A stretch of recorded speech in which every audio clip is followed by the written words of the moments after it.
welcome to No Question About That. This is United Inc., our finance pod with me, Ed, and him, Jamie, or known to his folks as Subprime Goals. Is that on your birth certificate? It could, yeah. Well, I don't want to give away too many secrets, but it might be. Might be, yeah. Middle name. Yeah, exactly. Jamie, George, Charlton, Law, Subprime Goals. Rolls off the tongue, right? Really does. I wish I could have done that with my kids, but I wasn't allowed to get away with it. So. All right, packed agenda today. What a week we picked to do this with, well, something and nothing going on in the world of United takeovers. Yeah, it's more nothing than something at the moment. Okay, we're going to talk about that potential takeover or investment. What does it mean? Roll that into talking about the stadium and financing, because I suspect a lot of this rumours are more about that than anything on the equity side. Talk about the academy and infrastructure around that. Ops changes at United and the potential Saudi friendly. Maybe we'll roll that into a bit of Champions League news with A22 rearing their very ugly head all over again.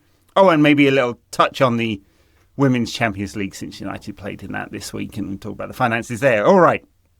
So, Turkey, as he is known to all, with his 7 million followers on Twitter. He's the head of the authority that is investing billions of dollars in sports and entertainment, everything from golf and boxing in Riyadh to films and games and all that kind of stuff.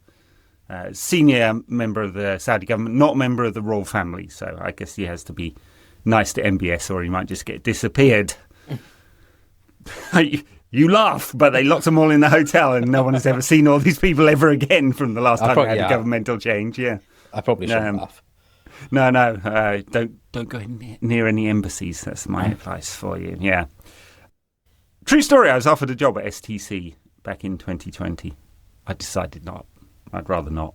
That's the Saudi 70% government-owned telecoms company. It'd have been very lucrative. Investment. So Turkey tweets, I have news, the best news, that we are near the end of negotiations to complete a deal. I can't remember the exact wording, but it does matter, actually, the exact wording of what he said there. I saw this tweet. Everyone was getting very excited about it, of course. And I was like, there's no way some guy who's a really senior member of the Saudi government has just tweeted insider information. I was just like, this is bullshit. Don't believe it. What was your reaction? Yeah, similar. And if anyone's watched the Matchroom documentary that's recently gone out on Netflix, it's one about Barry and Eddie Hearn. Yeah. The business surrounding, built on boxing, darts, snooker, etc. They've obviously they've got a lot closer to Turki Al-Sheikh, been doing a lot of business with him, Riyadh season, setting up fights around the world. Yeah. If there's anything to learn from that, is that Turki Al-Sheikh operates very discreetly, arguably in the right way in terms of in ways of doing business, won't shout too loudly, will do the right things in order to get deals done. Him tweeting that to me was shocking. I genuinely could not believe it, to the point where actually I thought, has his account been hacked? Because it doesn't feel like the sort of thing that he would do. Right. And I think we'll probably go into the wording, but it was exactly that. It was very strange. And we can get into, is it a full sale? Is it negotiating? Is it related to the stadium? I think for me, in terms of credibility, yeah, look, if someone was actually involved in this sort of stuff, particularly someone like him, they would not be tweeting about it. Yeah, he said at an advanced stage of completing the deal. That was his first tweet. When he walked it back the next day, he said advanced negotiation phase, very different. Wheeler in the Mail said early days, no approach, and the club denied it to everyone. So really weird. Yeah, and look, let's walk through what would have to be true for this to have any substance, right? You would have to believe, first and foremost, that someone or a consortium of people are now willing to pay as much as what the Glazers were asking for before Sir Jim Ratcliffe, at a time when, There's been a lot of gutting in terms of the finances, but you're at the early stages of a rebuild, right? So you're still going to have to, you don't necessarily have to make as many difficult decisions, but you still would have to put in a lot of your own infrastructure, fundamentals, etc. Like potentially plausible, but I'd say unlikely. You then I mean, look at the price. So they are apparently still asking over 5 billion. I don't know if we actually have any information on that at all because they don't leak. Yeah. But the price Jim paid is equivalent to like 4.2 billion plus debt, right? So that gets you to your 5-ish. There would obviously have to be a premium over and above. So Jim has a floor at, what is it, 33, I think, his right of first offer. And so significantly above that, one would imagine. That puts it in a world of very, very few people on the planet or governments, basically. Exactly. And then, the tweet says, or the second tweet talked about, okay, well, it's not Saudi, it's another country. I think it was Chris Wheeler, as you mentioned, that said it might be UAE. Right, okay, so if it's people from the UAE, how does that look in terms of the institutions and the people associated with Man City? And not, because there would be a whole raft of things that would need to be true in order for that to make sense. And then there was the idea of a consortium being involved, right? So, sorry, ex-players being consulted and potentially taking on some form of role. Now, look, if they're not actually part of the investing consortium, that probably makes things a little bit easier, but let's say they were, and probably would make sense in terms of for them to really truly have skin in the game. Okay, so who would the likely candidates be? Probably the class of 92. And they're not that rich, apart from Beckham. Yeah, and they also have, ties with other football clubs like Salford City. I can't actually remember if all of them exited on Salford City's recent investment, but I think they are all still involved. So they would either have to exit that, or they, would not be able to take part in the deal. Okay, so then you're looking at the likes of, maybe Cristiano Ronaldo, but if it's not Saudi, probably not him. You've then got probably Rio Ferdinand, Patrice Evra, who are located out there. Again, just not enough wealth there. Apart from Ronaldo, who's probably worth north of $1 billion. Yeah. Beckham's in the hundreds of millions, and that's mostly tied up with Inter Miami, given MLS franchise costs at the moment. I mean, you couldn't buy an MLS franchise for less than $3 billion, which is mad given the revenues that most of these make, but that's much of Beckham's wealth. So I don't see it. I think that's one of these other stories leaked. We're hoping to get sort of thing. And UAE, I mean, it's complicated because it's not really one government as such, right? The money's actually in Abu Dhabi. These people are apparently from Dubai, where that isn't the money. Still, it's an authoritarian regime. You don't just go buy a foreign asset because you feel like it. It goes through the government. That's how the government works there. I don't know whether... I mean, they've been less aggressive on foreign investments as well, the UAE, than, say, the Qataris, who really have put money into a lot of foreign investments, and the Saudis. So I don't know. I can't see a path from here. Of course, you never know in business. Things surprise you. Given that a major takeover of or even a major investment of a public company, you really are supposed to keep this buttoned up. At least the what's actually happening behind the scenes, because that's all material. I have shares in United. Don't know about you. Not many, I have to say. But, in theory, that gives me standing to go, hang on a minute, you leaked material information that harmed my financial position. Here's my lawsuit. Yeah. Hand over some cash. Yeah. So, normally people are very careful. Don't know about you. I've done many, many hours of really fucking boring presentations that you have to go through and then answer a quiz at the end on regulations. So there you go. Yeah, and look, I think the second tweet that came out from Turki Al Sheikh to me was kind of like someone's had a word and said to him, like, you shouldn't do this. You can't. Yeah, you can't be. Whether it's true or not, you can't be doing it. I think there are other potential avenues what this could be signaling, right? Like there is still, the argument that, and still the possibility that the Glazers do want to sell some more shares or all of their shares. Mm-hmm. Could this be a negotiating tactic? Mm-hmm. If Sir Jim Ratcliffe and Ineos do not necessarily have the funds right now, this could be, one of the things where they're kind of saying, well, actually, we do have potential interest in our shares. That's that could be feasible to me. And of course. Yeah. Remember the deal structure, right? It was a phased purchase approach over a number of years. And we're now, 18, 20 months into that period, and there's been no further change. So, maybe that's one element. I think another thing is the stadium, right? Like we know that the stadium is going to need some form of debt or equity or both. And if, Ineos might be willing to stump up some of the probably debt to fund the stadium, if the Glazers aren't, well then,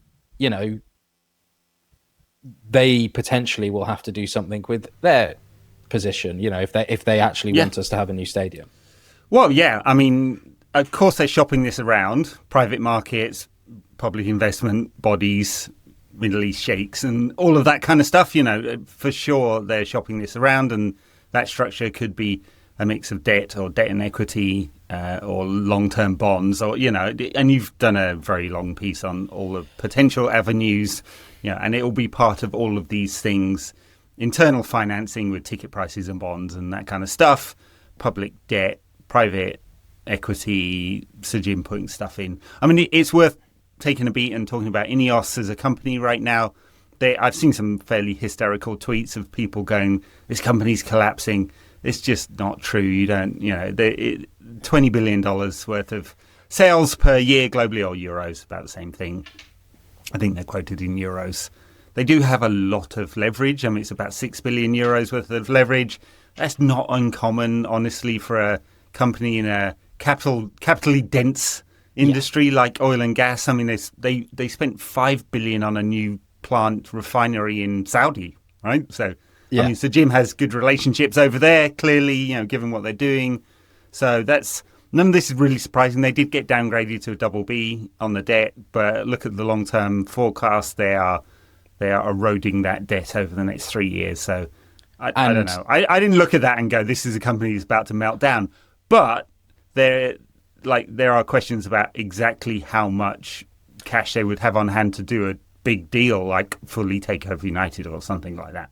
Totally. And I think, look, Fitch and Moody's are always late cycle in terms of when they change their ratings on companies, and companies usually act ahead of that. And that's why you've seen Ineos exit a number of plants, exit a number of their sports ventures, probably kind of shore up their balance sheet and protect themselves through this negative part of the cycle. I think in the Times Business podcast that Sir Jim was on, he did actually say that, which I thought was pretty interesting, and not many people seem to have picked up on it, that none of the debt has covenants. Mm-hmm. None of Ineos's debt has covenants, which is pretty surprising to me. And they always carry at least around 2 billion, I think, euros of cash on the balance sheet. Yeah.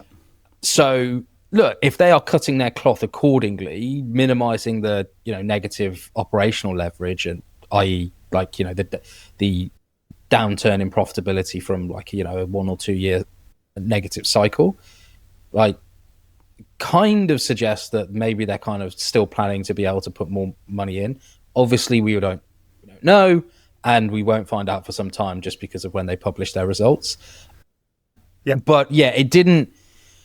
I think he was, in that Times podcast, he was very much talking around the long-term sustainability of Ineos and the direction of travel, and therefore where they need to put their investments, as opposed to, actually this is really quite bad, and if things don't change materially, then we're going to be in a materially worse situation. Obviously, he had a lot to say. He had a lot to say in that about net zero, and climate activism and stuff like that, right? He's fairly old school. You can imagine his kind of political direction on that one, and in fact that podcast was mostly about Ineos business and very little about United, really, even though that made all the headlines. I wonder if Sir Jim, and this is an aside, not a finance point, really, you think he's surprised about just how much focus there is on him, like because of this deal and just how much criticism, and he's been shocked by it?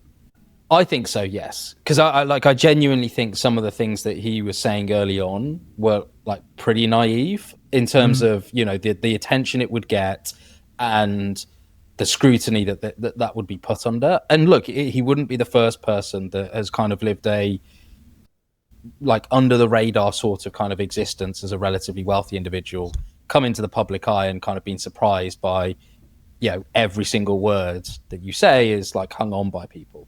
Right. And so I've, when I see him in interviews now, it does look as though he's toned it down a little bit. Like, I think there are still moments where, the PR people either at Ineos or United are probably kind of, shaking their heads, putting their hands in their heads. But yeah, I think he has definitely been taken aback by it. Yeah. All right. Well, we'll see how this plays out. I mean, they're definitely looking for money for the finance stadium. So this is what I think is happening here. They will have no morals about where they get that money from.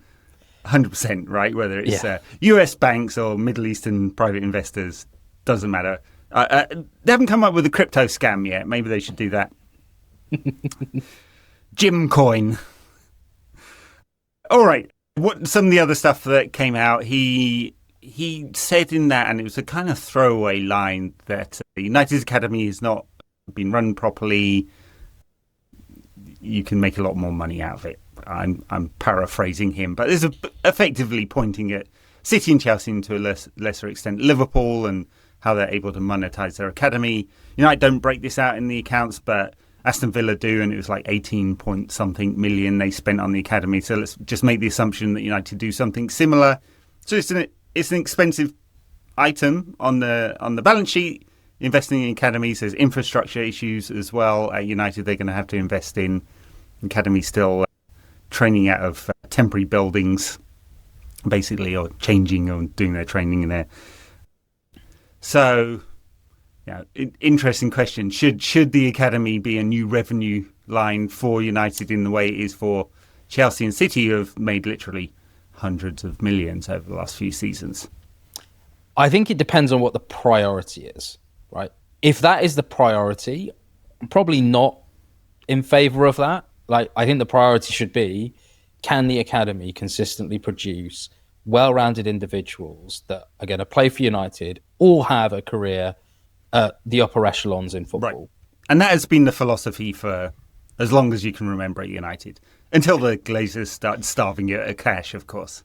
Exactly. And so, there probably is an argument that there hasn't been enough players from the academy getting through to the first team. Now, whether that is an academy issue or a overall kind of first team environment issue, I think is probably pretty difficult to disaggregate. You've had players like McTominay, Zalangas, etc., who have thrived elsewhere. Okay, maybe not quite at the top echelons of the game, but they have still got considerable amount of ability, and they didn't show their best colours all of the time at United.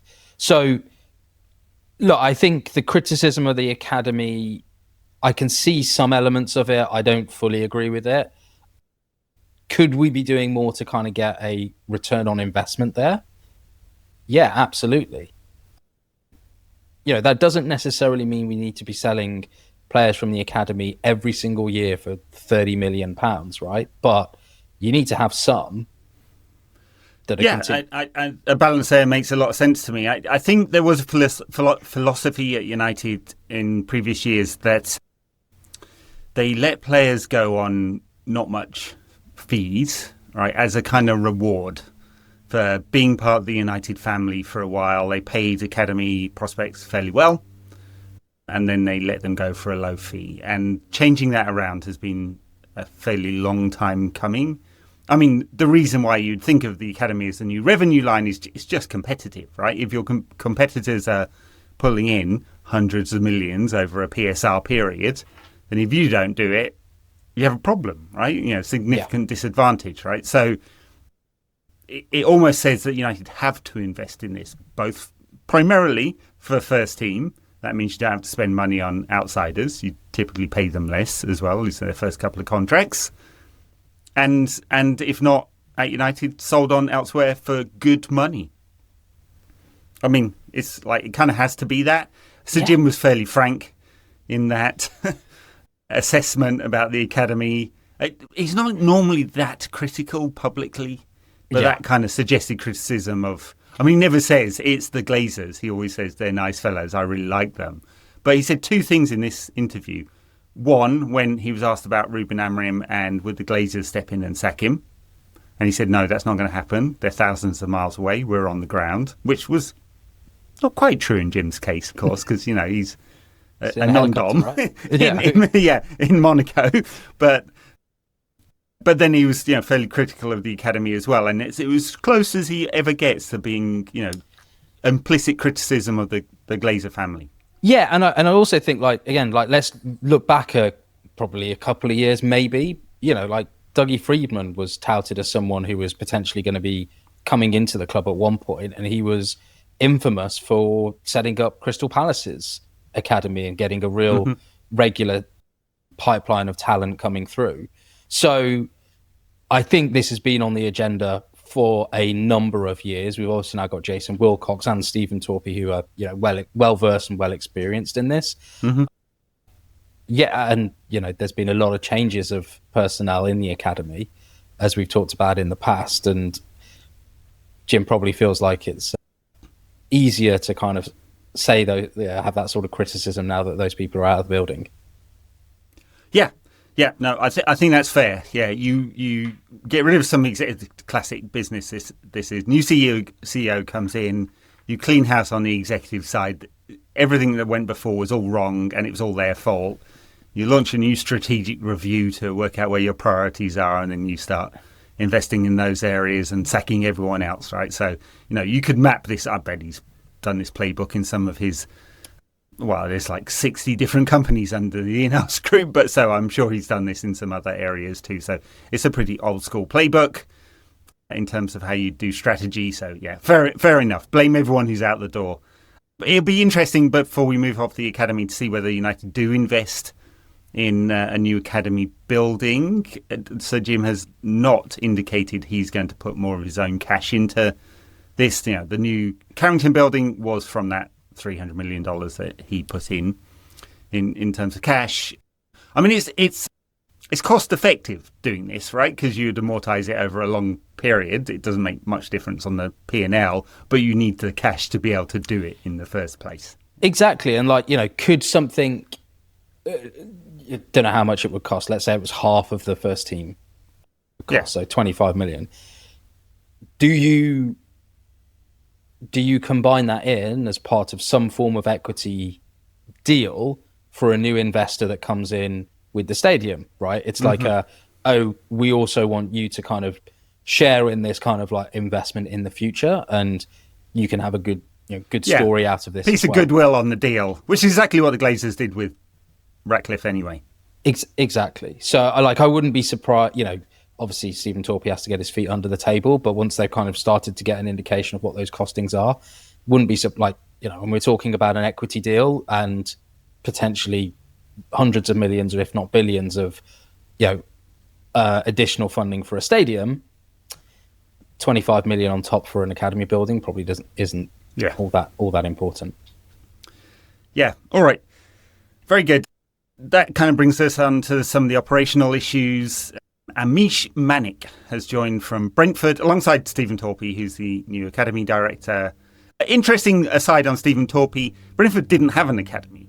They had an under-23s, or a B side they called it, who played a bunch of friendlies, and they decided they didn't want to put the 20 million a year into their elite academy, tier 1 academy.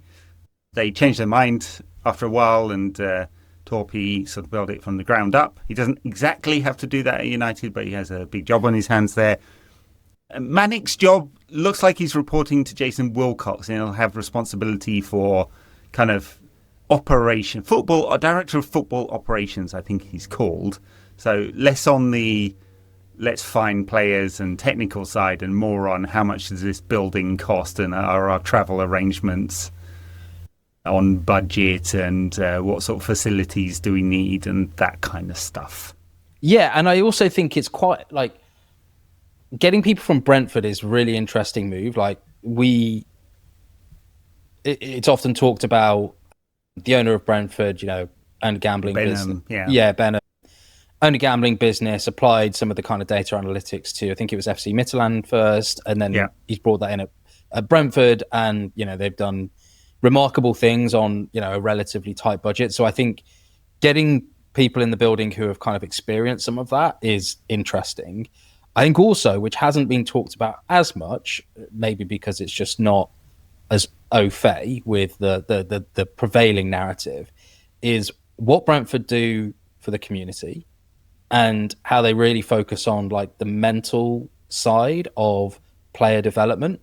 I was reading actually just earlier today, like they have they call it maybe a mental health bench or something along those lines, where coaches and players, it's just literally a safe space for them to go to on the training field, because of the pressures of being an emerging talent at a Premier League football club. I think that's incredibly interesting from kind of like a player development, and I think also just like being a good club, so to speak. Like the chances of you making it at United, even if you're in the academy, are so small. Very, yeah. I think if Torpy and Monique can also develop that part of thing, it was one thing that I think you'll probably know better than me, that back in the days of Ferguson and Gill, they were all on that train of, no, we need to kind of raise good, well-rounded individuals as well. I think that's actually a really smart move. Yeah, I mean, United haven't given up on all of that. They pay for private school fees for the younger kids as well. They have a relationship with, I think it's called Manchester Academy. It's one of the private schools in the area. City do a similar thing where they are trying to build well-rounded players, those who drop out the academy stage, which is a massive amount. That I think Wenger said it. Something over 70% of players who play at an elite academy never make a first team appearance anywhere.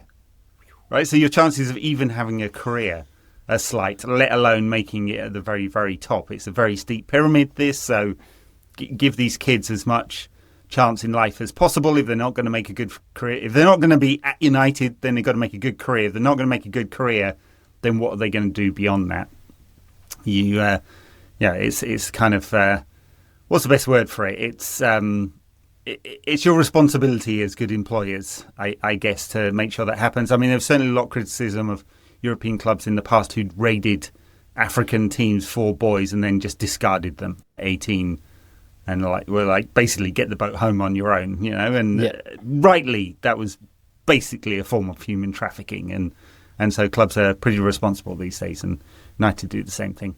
Yeah, and look, I think also, long term for the club, it's also a good thing, right? Like they may end up being future employees because they want to stay in football. They may want to go on data analytics or strength and conditioning, physio, like all of that sort of stuff. Like if you got people who have been in the building, know what the culture is like, and making having a good culture, I think it only serves all parties well, really. All right, very good. We're racing through these topics. I feel like we might miss something out in this massive list of things we want to talk about. I do, like on the stadium, we haven't talked about optional personal seat licenses and... Yeah, let's go through that a little bit, because you got the fan survey that's gone out. Second fan survey, second phase, I think they called it, of fan engagement. Would you like to spend an extraordinarily large amount of money to have the right to buy an extraordinarily expensive seat? Will you be signing up for a, God knows what number this will be, bond at the new stadium? Actually, first, before we do that, explain the difference between bonds, which are being used heavily at Wembley, at Wimbledon, so on, a bunch of the new LA Rams stadium, SoFi Stadium, and a personal seat license. The mechanics of this and what it might mean for the finances. So let's take personal seat licenses first. You basically are buying a license to own a seat in the future for a set period of time. So let's use simple numbers, not the ones that will probably be out there. You want a seat in what is the kind of current Sir Matt Busby stand, and you pay £1,000, and that gives you the right to purchase your season ticket for the next 10 years. Effectively, you're paying £100 a year. You'll pay that up front, and the club gets that and can spend that how they wish. It's a system that's widely used in America, and actually for a lot of new stadiums, for season ticket holders, which are the vast majority of ticket holders, it's actually mandatory. So you need to pay this license.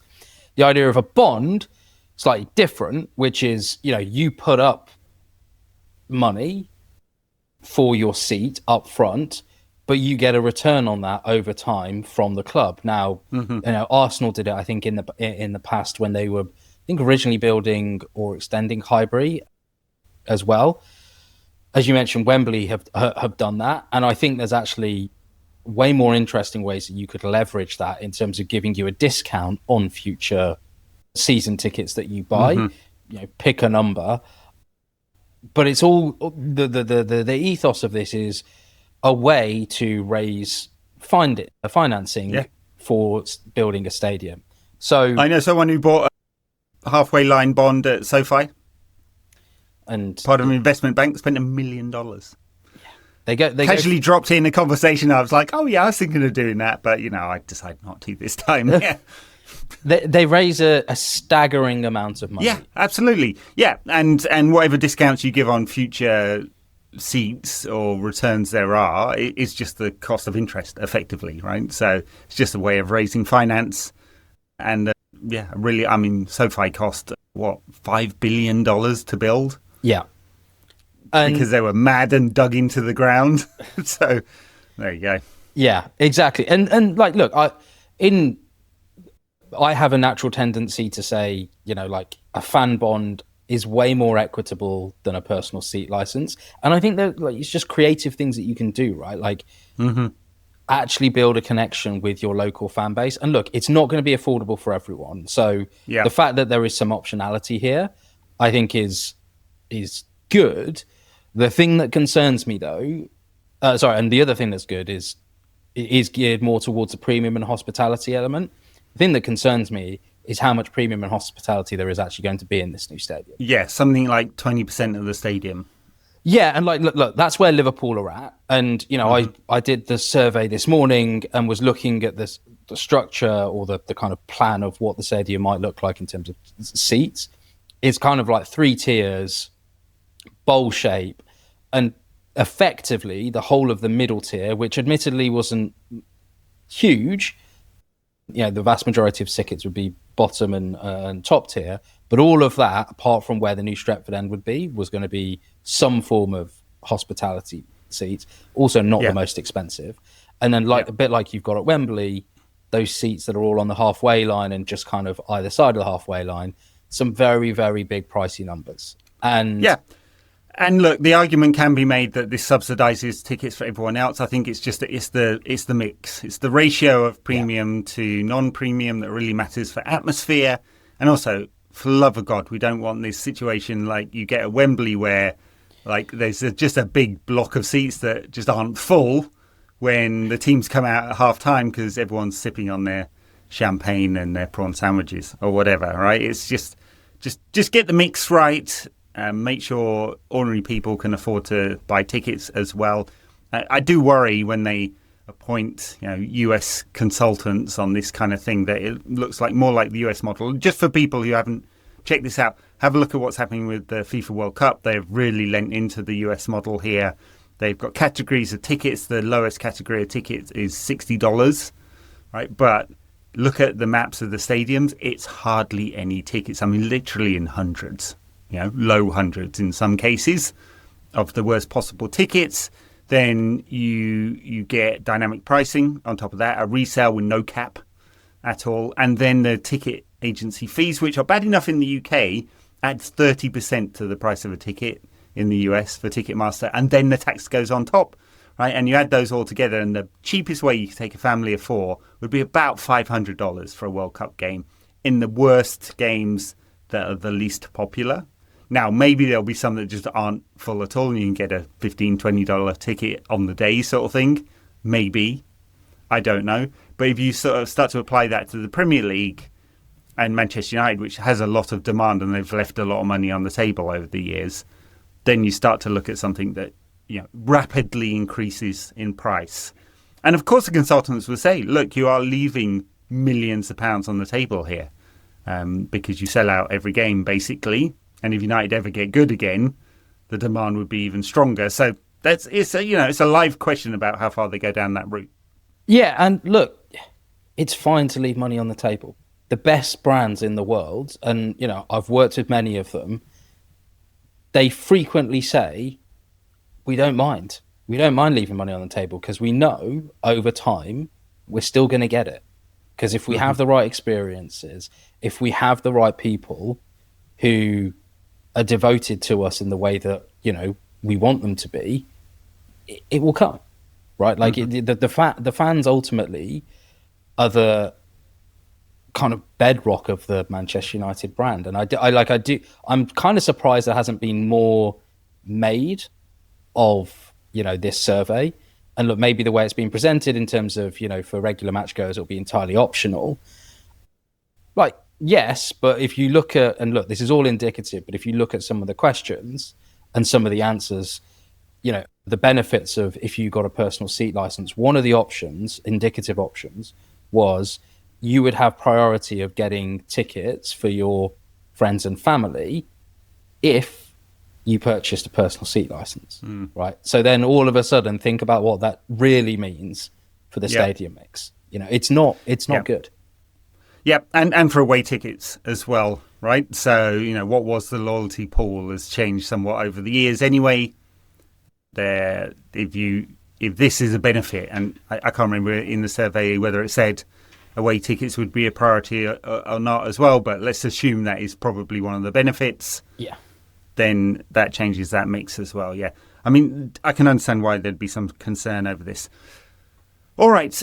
Well, we didn't bookend the Saudi conversation earlier with the potential friendly in Saudi. After Turkey slated the Glazers, or maybe Ratcliffe as well, or both, in his tweet, would United be playing a friendly in Saudi this winter? I mean, I can understand where they want to bring stars to Saudi. It's a very young population, so their strategy is twofold. It's soft power abroad, it's entertain the masses at home, right? So split it into those two strategies and you kind of understand what they're trying to do. Bringing Manchester United for a glamour friendly in the middle of the season, in the winter when United have a 2-week break at some point in January. You can understand the attraction on both sides of that deal. It would raise several £1 million for United as well. And then there's the moral questions alongside the financial ones. Do you want to be part of their sports watching exercise or not? So. Yeah, I mean, look, we have played friendlies in Saudi many moons ago. Mm-hmm. Have had 2 deals with Saudi, one with STC back in 2013. That was a straight sponsorship, which lapsed. And then this weird one with was some kind of academy deal where the club was supposed to be helping Saudi develop players. And that didn't really ever happen. I don't recall that one. 2017, it was a kind of weird deal that just kind of disappeared after a while. Got it. Yeah, look, there's an economic reality here, right? Which is we know from the results, we talked about it last time, budget is probably based on us finishing about 6th or 7th. If we don't reach that, it's £3.5 to £4 million per place. So let's say we finished 8th or 9th.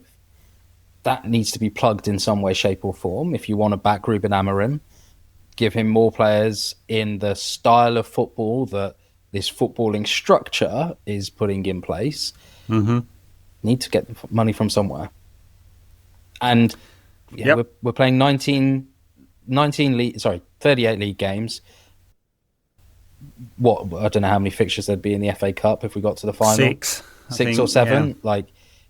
We were playing double that last year. Mm-hmm. So I get the argument about time on the training pitch, etc., and like not overloading players. But if they're playing half the amount of games that they were last year, I don't understand how they could possibly be really that tired. Yeah. No, absolutely, and that will be the rationale in the club as well. Record revenues last time out, but there'll be quite a significant hit through no European football and well, maybe we get one cup run. There isn't even very much prize money in the FA Cup. I mean, it'd just be, are we drawn at home? And even then, for away ties, and even then, you give away 25% of the 50% of the revenues, isn't it? 50%, exactly. Yeah. So it's not like the FA Cup isn't even that lucrative, really. No. Might be another route into Europe, though. So yes, very true. Europa League plays for the FA Cup win. Yeah, one would take that seriously. Yes, I would keep an eye on potential winter friendly and end of season friendlies as well, depending on where we're at in terms of European qualification. It wouldn't surprise me at all if they do something similar, because as you said there, it's all marginal gains on the finances here, and they're trying to make up this money. But yeah, they will. They will take a hit at the end of this financial year on this year's revenues, all priced in from a share price point of view. Actually, talking about share prices, did you see that little piece on Sky Sports? It's a bit weird that they did some analysis of the share price. I was like, I went and looked at the volumes just to remind myself of how little is actually traded. So in theory, about 20% of the club is free float. On the stock exchange, it has almost no voting power. It's like 1% of the voting power. There's a bunch of institutions that still own something of United. You know, not much, right? Some of them sold out when Sir Jim came in. But yeah, so you got a 20% free float. The actual volumes, there was a tiny little spike when Turkey said, and I was like, oh, that's interesting. I went and checked the volume. It was about 50,000 shares, so £1 million worth of trading, right? That was a big spike for Manchester United trading. Normally, it's like 0.12% of the club is traded on any single day, right? And compare that to the volumes of big tech stocks. It's tiny fraction. The share price of Manchester United means absolutely nothing right now. Given the structure of the club, it's basically private, but with a bunch of public market regulatory rules around. It's the worst kind of thing you could possibly have. Yeah. Like, I saw it, I shook my head, I was going to tweet about it, and then I was like, there's just no point, right? Like, if Sky Sports are trying to conduct investment analysis on a share price, I feel like they don't have enough to talk about. They should have got Dermot Gallagher in there to give a VAR review of it as well, yeah. Well, look, I think it just shows the footballing world needs Manchester United to do better. So, like, help us out. Yeah, help us out as well. We get much better views and listens when United are playing well and not losing. Give us a few more penalties. Bruno may not take them all. It's funny, over the years, I think my voice has tended to be, rational, not hysterical, not knee jerk, sometimes analytical, and that sounds critical sometimes. And people are like, "Oh, you love being negative." I'm like, Jesus fuck, guys, that's not why people come to this podcast. People want good news. If you want negativity and division, Brent is your man. He's cornered that market very successfully. He's very good at that. Just check out his feeds from time to time and see who he's picking on that day. But yeah, we want United doing well here. Thank you very much. A few little items before we leave. There's talk today of a new contract for Harry Maguire. Yeah. But potentially 1 year, potentially two, depending on the structure of the deal. I would assume at his age and his profile within the squad that would be on less wages than he is on now for a longer deal. And that might make a lot of sense because you'd amortise what is left on his contract, not much. Over a longer period of time, it won't make much difference there. But you don't have to buy in another player at whatever transfer fee and wages that they would cost. Yeah, and I also think it's not really being talked about a lot at the moment. I think it will come the summer. We also need leaders and characters. And, like, how many players there can you say are real leaders on the pitch and off the pitch? Mm-hmm. Not many. Maguire is one of them. And look, you may not think he is the best defender in the world, but does he have a lot of other qualities that could be of value? And look, he's been through it all at United. So he's definitely got some pearls of wisdom for people who will be new to the club, who are going through the same things. If he's on lower wages, as you say, like, it's probably not going to be that detrimental to the squad, and it solves a potential headache pretty simply. Yeah. I'm not opposed to this. I think it makes a lot of sense. Do I want to see him in the first team every week? Probably not for a good United side. Do I want to see him alongside Matthias de Ligt? Absolutely not. It's not a well-balanced side when he does that. But from a financial point of view, it makes a lot of sense to extend this contract, I think. And I can see the rationale for everyone, unless Maguire wants to be playing every week, which is a fair comment as well, right? So if he's like, no, actually, I just want to play every week, great. If he's like, I want a one last payday, I want to go to MLSL Saudi or something like that, fine. It doesn't seem like he's that kind of character really, but maybe that's all. It's all in play, but I suspect he'll sign a new contract. He's one of those leaders. How much PTSD he has from United's failures is another question. Yeah. Because Ruben Amorim talked about that in one of his many, many, many interviews. I think it was the TNT one when he was talking about Mbuma and Cunha having come into the club without that baggage. Yeah. I think it's a really valid point, right? Like, it might be one of the reasons why they're scared, maybe, of like sometimes like, doing the things that Ruben potentially wants them to do. Because it's like, instead of thinking, oh, there's massive upside to this, you're just thinking, what if I get this wrong? What's going to, what's going to happen behind me? What are the fans going to say? Yep. Yeah. I'm absolutely sure that all factors in, and the fact that United are winning one game in 3 will also impact their thinking about whether this is a train they really want to be on or not. Yeah. So Jim said in that interview, Ruben gets 3 years. That was the big headline coming out of that. I mean, he's supported 100% until he's not, and that's when he's fired. So that's how it works, right? They backed Ten Hag with £200 million worth of players and then fired him 57 days later. So, And also, what else is he going to say, right? Like, if he comes out and is in any way, shape or form, hesitant on that sort of question, well, it sends a message to the whole squad that they can... Yeah. And get rid of the manager, yeah. Exactly. And, I think my sense is there is a thinking amongst the senior leadership at the club that you can't have this level of player power dictating how the club is operated. They're clearly trying to get rid of that with the players that they are, they've been cycling through. So I think he probably, if Ruben continues to win 1 in 3 games, doesn't matter. He will be gone. He won't be there. Yeah. The women's side won their first game against Vålerenga this week. Pretty tight game, decent performance. They've had a very good start to the new season. Champions League revenues on the women's side. The pool is... so the new cycle on the men's Champions League is coming up. That's why you see talk of Super League or A22 or the organisation behind Super League pushing... They are trying to restructure again the finances. UEFA are looking for about 5 billion a year, euros a year for that cycle, 3-year cycle from 27 to whatever. And on the women's side, so that's just a benchmark. On the women's side, it's about just a touch under 40 million euros a year is the whole pool in the Women's Champions League. So it's still a fraction of the money, but if you look at how United's women's team are financed, it's we're talking in euros, it's like 10 million. It's £9 million a year, something like that, as the total budget for everything, not just player budget. And so this is meaningful, I would say, for the women's side in terms of the money they could potentially get out of it, as well as exposure, right? Yeah.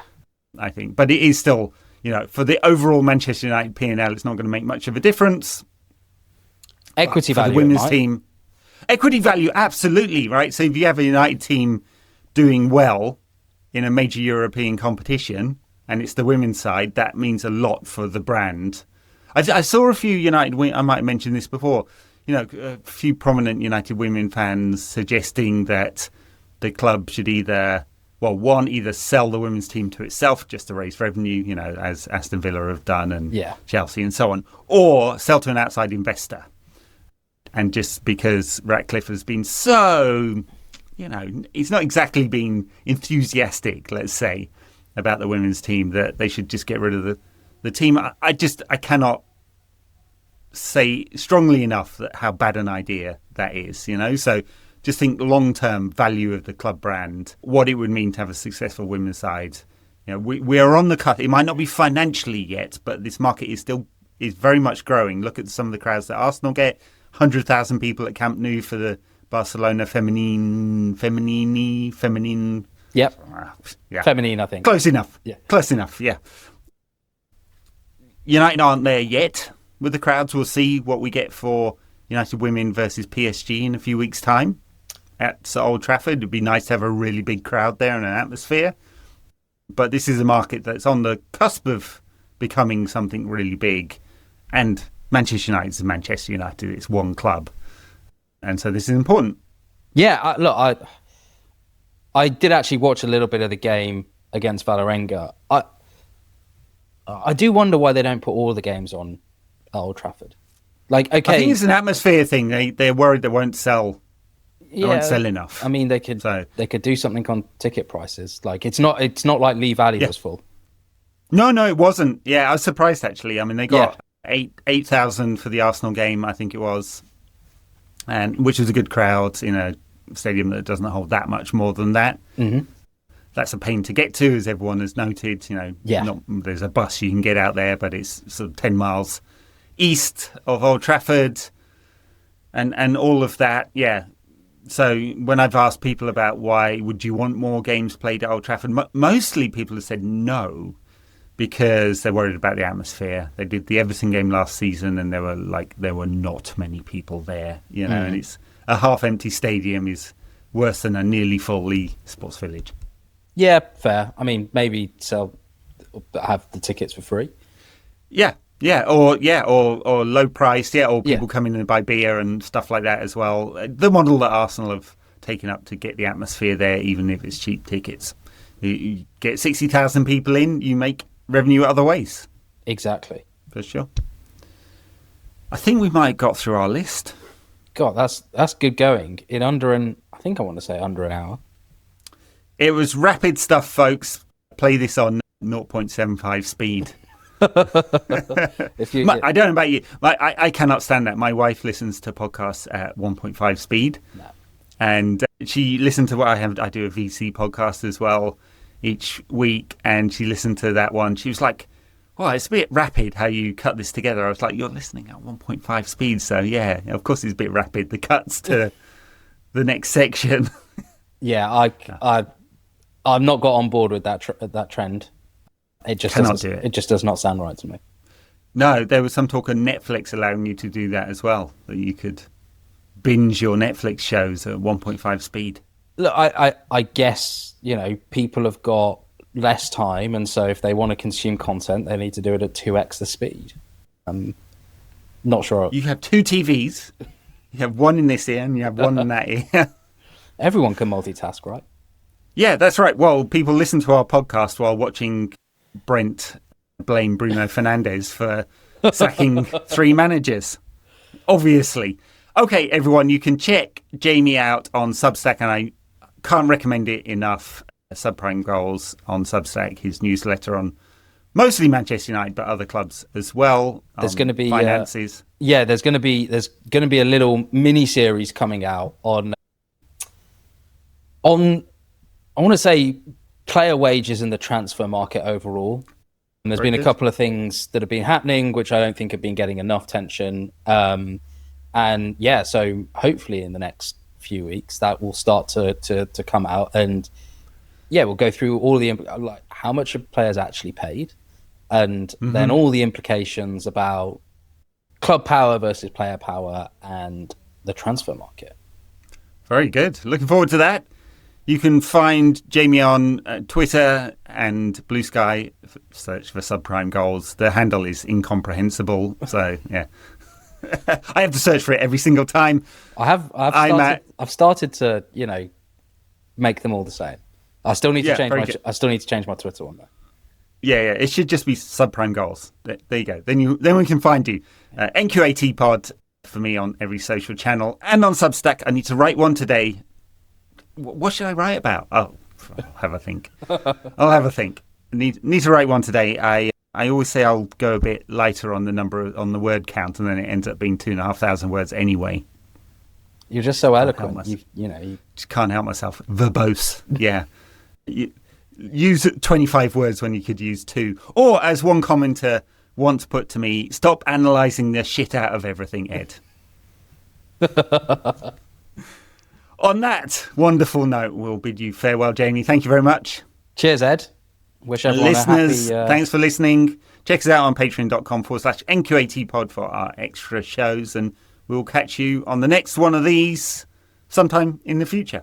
Yeah. Happy international break, everyone.